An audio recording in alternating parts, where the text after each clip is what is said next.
I hope by now you've seen some of my videos. ROC Metaphysical, so it's rocmetaphysical.com is all one word. And when this goes through the video editor, you'll see it down below. So ROC Metaphysical is a monthly online magazine that has articles on all kinds of topics that fall under that umbrella.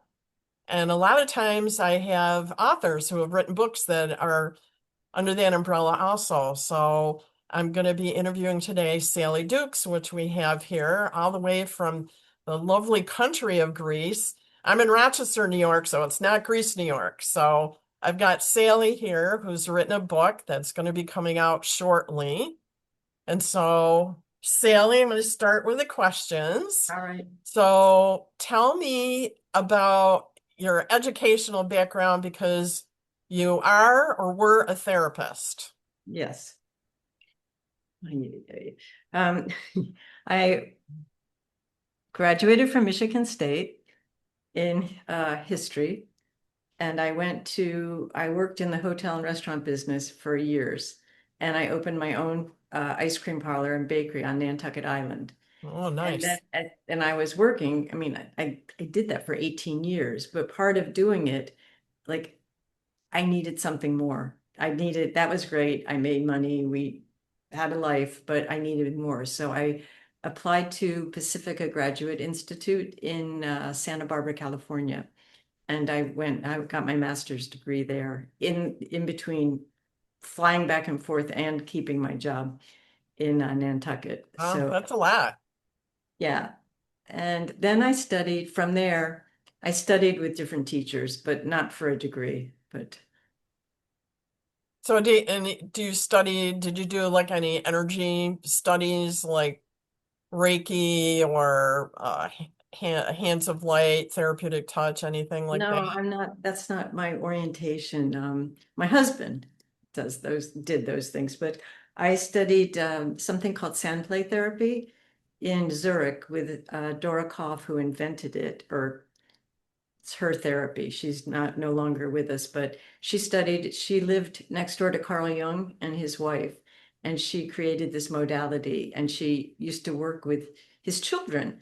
And he was apparently from the stories, he was like, wow, this is really great. And so then more people kept coming to her, and she developed this technique that's fabulous. And so I went to Zurich and I studied with her. And then I also did a lot of meditation and studied with meditation teachers.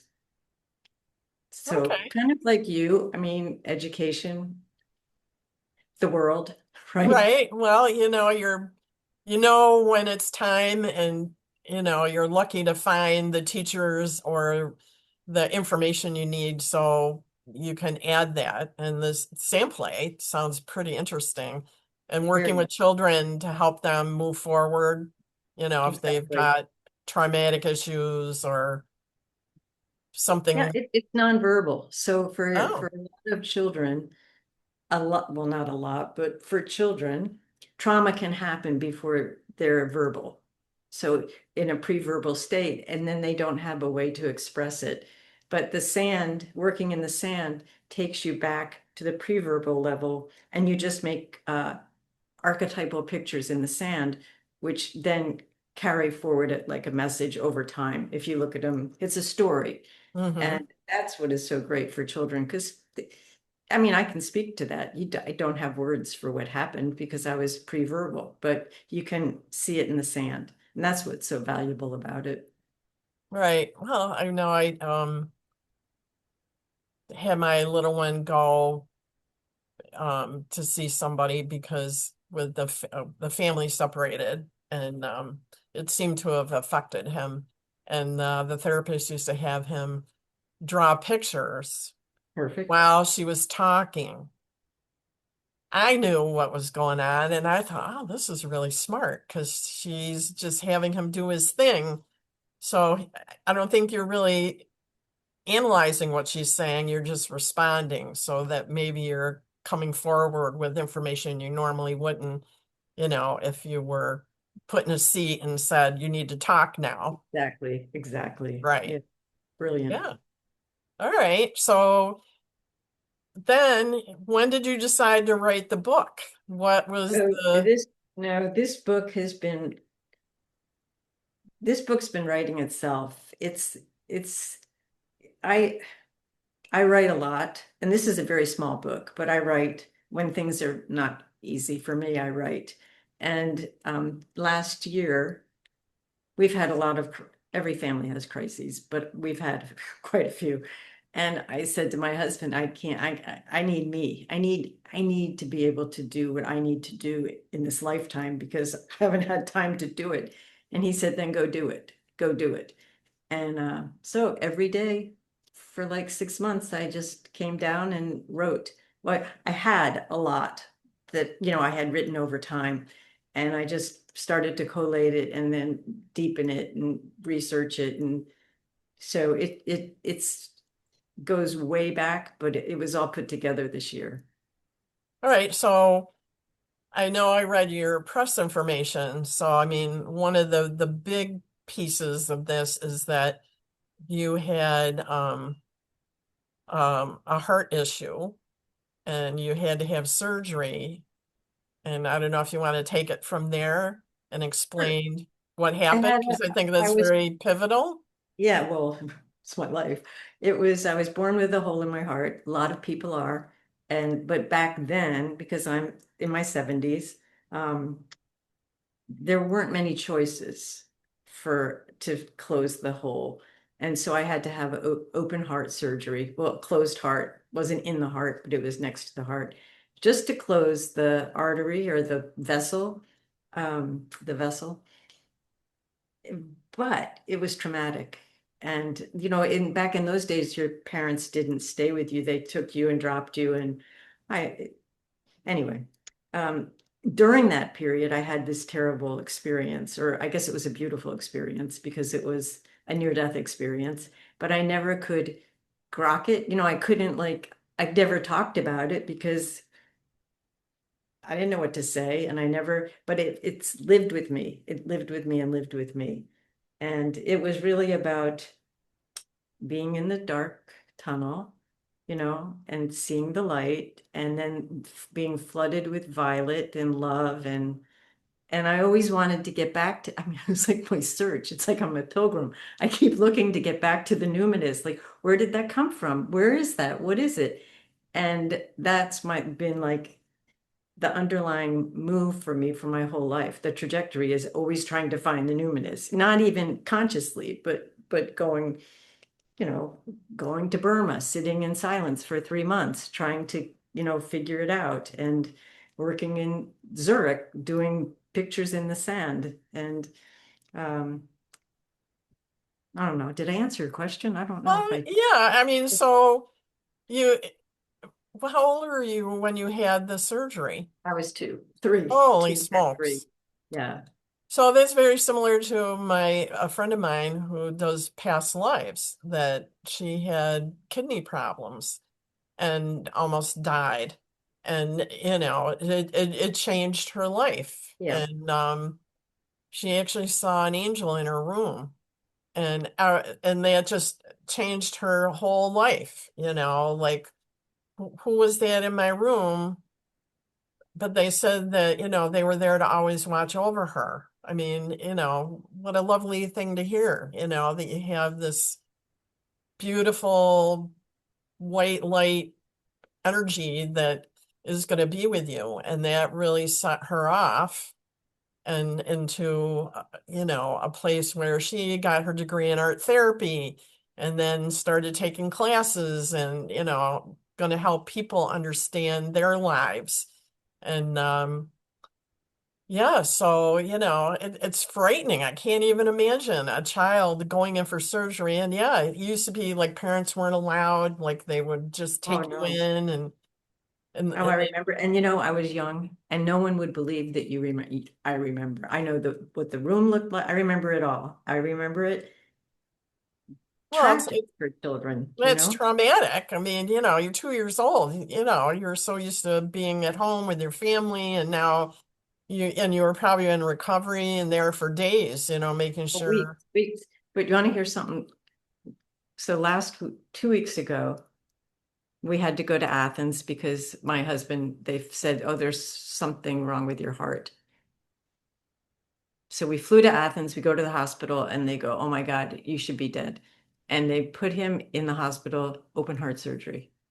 So I've had to relive the open heart surgery. I've had to relive it now as an adult with him having it and his recovery and being alone in the ICU. And uh, anyway, Right, but you understand, so thank goodness, you could be supportive and excuse me, absolutely. reaffirm that he's going to be okay. Especially now, I mean, in this day and age, things are so different than, So different. when you had it. All right, so things happen for a reason. That's what they tell That's me. right. So That's you right. had your near-death experience, and did you see loved ones? Did they, No, I didn't know because there were people, but I was young, so I don't have I didn't s- I know that I see them. I can still see them there, but no. I right? mean, I don't know who they would be because who would I know at age 3? Right. So then, do you remember popping back? And, some people say it feels like you kind of slam back in, or, it's different for everybody. Yeah, I don't remember that but I do remember the other part. Yeah, Yep. the love, because, when I've Oh my read, God, you can't believe that. Oh, maybe you can, but oh, unbelievable. And that's my whole premise for living is that in death is love. When you die, you are surrounded by love. So I'm never like it, I'm not of course I'm sad when people die, but I know they're okay because they're surrounded by loved ones and love. I mean, like love, like you don't even know love. Well, you probably know it, but and so it's really us over here on this side of the veil that grieve, but they're good. They're going. They're met. I mean, I have like a few instances where they actually said, "Dad, you're here." Mom or my mother was like, "I'm going home. I'm going home." hmm Like, yeah, they're okay. It's okay. Death is right. okay. Well, maybe that's, writing this book is to help people understand that it is sad when people pass, and you're not going to see them anymore and have, Sunday dinner or, activities with them, but they're on the other side. So, I'm just gonna say it out loud. I mean, are we sad because it's us and it's our thing? Like it's me as opposed to they passed on, and it should be a beautiful thing. And they're on the other side, so we're gonna believe in reincarnation and our energy continues on, even if I'm not in this physical realm, that they're different energy beings now and they're having a great time. I mean, it's basically like a different dimension. If we, Yeah. I mean, that's what I believe. I've had that. I know that death is love. You will be surrounded by love, and it's going to be good. It's going to be okay. So I'm not afraid of dying. I don't want to like get old. I'm getting old. I don't want to but I don't want to get there. But to die is not something to be afraid of. well, I think, we grew up with it being a scary thing. Right. Right? I mean, I just remember, I hate being in the dark, and, it's very scary. And that's, as a kid, I just thought, well, it's just going to be black and dark and terrible. And, you know, with the religious information they provide to us, it Right. sometimes doesn't always paint a really great picture. If you made one bad mistake, you're going to go to someplace not Right. nice. And so, really, as children, it's very scary. I know. I know. And then it's great that you're writing this book, to help people understand that it should be a beautiful process and a beautiful thing to happen. Spiritualist church, and I've read that it's your energy continues on, and there's a phrase that they use that it sounds really nice. The continuation of life. the continuation of a life goes on. It may not look like how we are, but Right, it right. continues. And it's nice to know Well, that, all I know is my experience. I don't know it. I mean, that's the whole thing about the book is this is just my little experience. I don't know what's real. I just know what's real for me and what my truth was, and that's what I shared. right? So, and part of this, you went to Burma, which I'm so envious. So you were doing a little soul searching to try to dig deeper, you know. Yeah, I thought if I went, I thought if I went to a forest monastery for 90 days and nights and just meditated, that I would get closer to finding out the numinous, to experiencing the numinous, to find out what was going on, what happened, what was my experience. But it didn't, it was very difficult, this the meditation in Burma, because of course it would be 90 days. We got food twice a day, both in the morning, and the practice was rigorous. It was 18 hours a day. And Wow. I didn't know at the time. I was very disillusioned. But what I realize now is that that was just what I needed. I needed to get strong inside. You know, what it gave me, I needed. I just didn't see it at the time. Do you know? Well, it is 18 hours a day to be in a meditative practice. Yeah, That's a lot. I mean, who does anything for 18 hours? I know. Very difficult. Very difficult. And, you know, the food, the culture, there, I mean, there's no so alien, but stronger for it. Well, right. And so it was a great learning experience. You probably came away with a deeper understand. Well, you said a deeper understanding of yourself and, how you can, what's the word I'm looking for? Your inner strength came forward. Stamina, yes. Inner Yeah. strength. Yeah. Yeah. So, And also though, this is something that I really learned was I went because there was a Sayadaw there that I wanted to study with. And he didn't get it. He didn't get what I was, he didn't get why I was there. But it taught me that you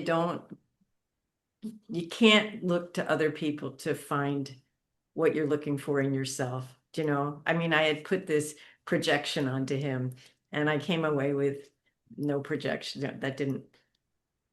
So anyway, that was good too, because it just kept sending me back to myself. Every time I went out to find it from a teacher or a master, I had to come back to myself.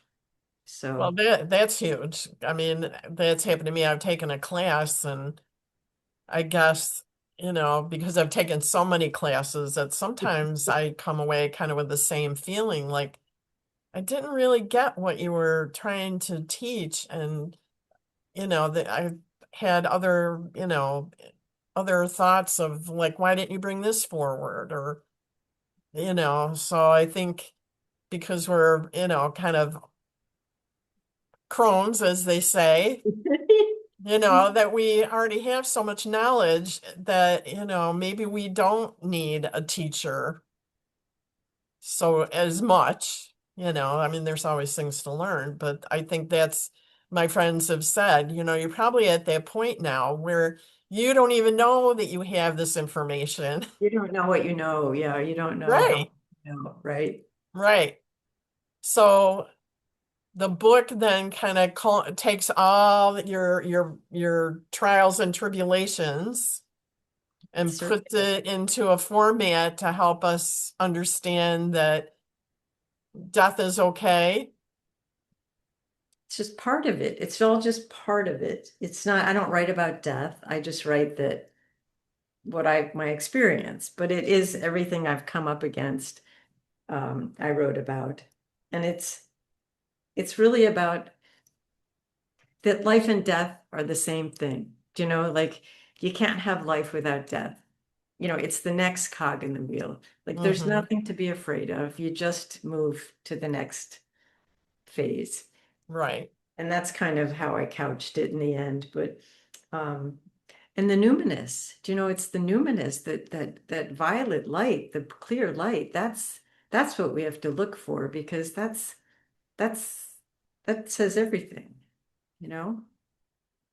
Well, it did to you. It said everything.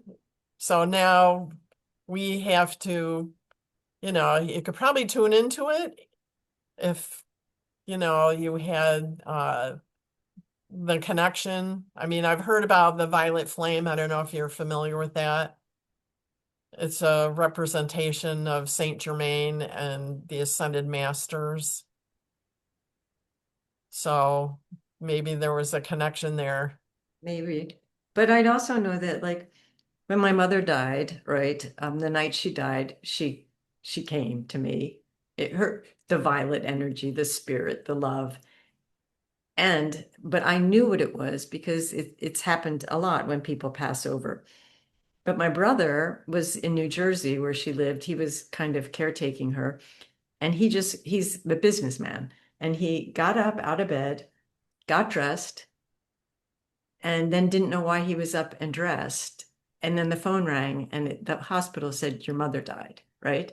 So he got a message, but he didn't get the message because he hasn't had the experience, I think, to Well, look I for the mean, it was message. a logical experience. Like he knew deep down like something was happening and he needed to be up and ready, Yeah, yeah. and a lot of times, I mean, I hear about these things happening because our logical brain steps in and we kind of know, but we don't That's what I really, mean. Yeah, he knew, but he didn't have the same experience I had. He may have right. had it, but he didn't know it intellectually. Yeah. That makes sense? Yeah, yeah. Well, yeah, because I mean, there's times, me and my friends, we talk about these weird things that happen, and then someone says, well, this is why that happened. And you're like, oh, well, Yeah. I had no idea, like this is what that's all about, and then you have to kind of rethink, like, well, okay, that thing happened. I should have been more open, to understand why that thing happened. And, I've had people tell me some really crazy things. They've seen, white energy come into the room, you know, um, all kinds of things. And sometimes our minds aren't capable of tuning in. So it appears as one thing, but it really is probably more, but we just can't see it. I Right, mean, I right. had a thing happen in Ireland and I just was like, what the heck was that? I don't really know, and I've talked to a couple people and they told me it was some kind of earth energy that I saw. I was Yeah, like, how well, cool. How cool. okay. It wasn't, it was like this kind of geometric rectangular thing that was only about 8, 10 inches high. And I was just like, are my eyes going crazy? Or, like you just discount, why did that thing happen and why did I see it? And maybe that's the only way my brain could see it. I mean, maybe it was a fairy or a leprechaun, but I didn't see that, it was You saw something though. That's what's something. something. So, That's cool. Yeah, yeah. very So cool. why did you title the book Drummer Girl? Oh, because um I had a hole in my heart and my heart beat really loud, like you could hear it. And people would call me drummer girl because, before I'd even come in a room, they'd say, "Oh, here comes drummer girl, drummer Oh, girl." And I didn't, I always had that name for the book for a long time. So I guess that's why I have the name for the book. I actually had drummer boy because I didn't really want anyone to know it was about me. but that confused a lot of readers, so I had to change it. All right, yeah, because I wondered, I thought it had maybe something to do with your heart, but I wanted to find out for It, sure. but it's funny when people have read it and reviewed it, they're like, yep, she followed her own drum beat. Everybody's picked up on something different about the title because of the content of the book. So Right. So, is there one thing you want to say about the book that we haven't talked about that, no, it's a sweet little book. It's very small and it's very personal. And when I wrote it, well, I wrote it um and I just submitted it. And I didn't tell anyone I submitted it because I figured no one's gonna read the book. No one wants the book. And then one night I was sitting there and I got the email that said we'd like to publish your book. And I said to my husband, "Oh my God, Kohler wants to publish my book." He goes, "You submitted your manuscript?" And I'm like, "Yeah, but it's so." And then I had a podcast, and I said, "I'm really embarrassed. I mean, this is really personal." And she said, "Then why'd you publish it if it's so personal?" So it's hard for me to kind of get it that I had to write it, I had to make it a book, but yet I'm very vulnerable around the content. Does yeah, that yeah, but I mean,